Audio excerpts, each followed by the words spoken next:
Tahita Wahapzada was tired of hoping she would ever have a permanent place in the country that had been home for nearly her entire life.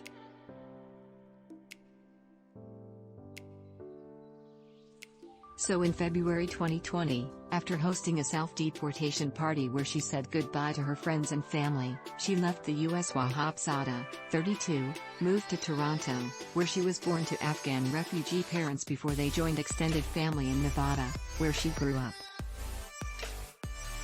She thought starting over would be exciting, that she'd be busy making new friends, exploring her new surroundings and traveling. Instead, the pandemic shutdown kept her indoors and Wahapzada had to face the full weight of her decision. Lonely and isolated, she wanted to make sure others in her position wouldn't have the same experience. "I basically had to confront the consequences," she said.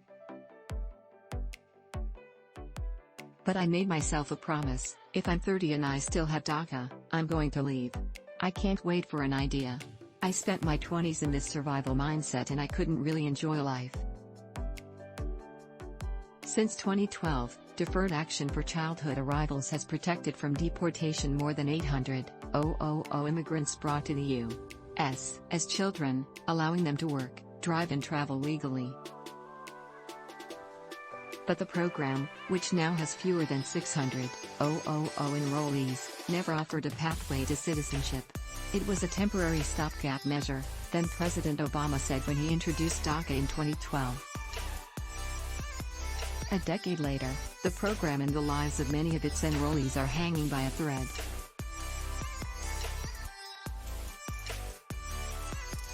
A small but growing number of DACA recipients, disheartened after years of instability, are voluntarily moving to countries where they can acquire permanent legal status. Some, like Wahapzada, are going back to where they were born, others have transferred jobs or applied for student programs in unfamiliar places. Last year, Wahapzada connected with two other former Dreamers, Monty Hernandez, who now lives in Germany, and Yunsuk Jason Hong, who lives in Spain. Together they formed Onward, or a network for the well-being and advancement of relocated Dreamers.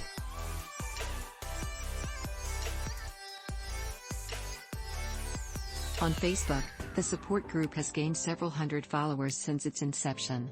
"It's not that we're encouraging them to leave," Wahapzada said of DACA recipients.